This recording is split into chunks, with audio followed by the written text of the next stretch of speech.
Hello साथीहरू, good morning. स्वागत छ हजुरहरूलाई मेरो अर्को भिडियोमा।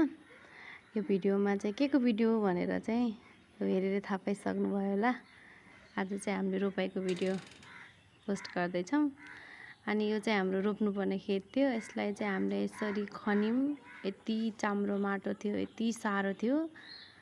अनि पानीको अभावको कारणले गर्दा चाहिँ हामीले आफ्नै घरबाट मोटर लगाएर मोटरको पाइपको पानीले चाहिँ रोपाइ गरेको। यो रोपाइ गर्नुपर्ने खासै आवश्यकता थिएन साथीहरू। यो खेतले हामीलाई खान पुग्ने नै केही पनि नै। तर हामीले यो रोप्नुको कारण चाहिँ अहिले बर्खामा यसलाई रोपाइ गरिदियो भने चाहिँ पछि यसमा चाहिँ खोले साग एकदमै राम्रो हुन्छ। हाम्रोतिर चाहिँ सिम जस्तो छ नि त, एकदम धेरै पानी हुन्छ, सिम जस्तो छ। त्यसमा चाहिँ खोले साग लगाउनको लागि हामीले यसलाई रोपाइ गर्न लागेको। अनि हामी चाहिँ एकदम हिलो खेलिरहेको थियौँ। माइजू भान्जा चाहिँ मामा चाहिँ त्यहाँ काममा व्यस्त एकदम धेरै। मामा चाहिँ काम गरेको गरे। हामी चाहिँ हिलो खेलेको खेलेर हामी एकअर्कालाई एकदम हिलो खेलिरहेको थियौँ। अनि यति गर्दै हिलो खेलेर नपुगेर अझै हिलोमा पल्टिन पनि लाग्यौँ हामी त्यहाँ।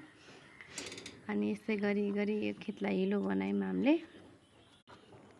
चकचके भान्जाको काम मामाको एक लतक अब खाइहाल्छन् त्यहाँ। मामाको लतक खाए पनि जे गरे पनि चल्न छोड्ने होइन। यति हिलो खेल्यौँ, यति रमाइलो गऱ्यौँ। यसरी 2-4वटा फोटो पनि खिच्यौँ। अनि त्यसपछि हामीले चाहिँ अब रोप्नको लागि रेडी हुन्छौँ हामी। अनि रोप्नको लागि चाहिँ यसरी बिउ निकालेँ मैले। यसरी बिउ निकालेर चाहिँ रोप्छौँ हामी।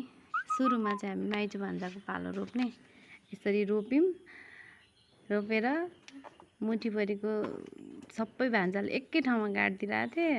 त्यही पनि ठिकै छ, केटाकेटी हुन् रहर गरिहाल्यो भनेर। हेर्नु न त्यहाँ कसरी रोप्ने, हातभरिको सबै एकैचोटि गाड्छन् भुइँमा। अनि म पनि खासै ढङ्ग भएको मान्छे त होइन। खासै हाम्रोतिर यस्तो रोपाइ नै हुँदैन मेरो माइतीतिर। अनि मकै लगाउनुहुन्छ। त्यही पनि अब यो चाहिँ भान्जाले बनाइदिएको भिडियो। कति बेला माइजू देखिनु भएन भन्छन्, कति बेला मामा देखिनु भएन भन्छन्। यसरी जनतन रोपाइ गरेर सक्यो साथीहरू। यसरी हामीले रोपाइ गरेर सकायौँ। हजुरहरूले 2083 सालमा रोपाइ गर्नुभयो कि भएन कमेन्ट गरिदिनु होला।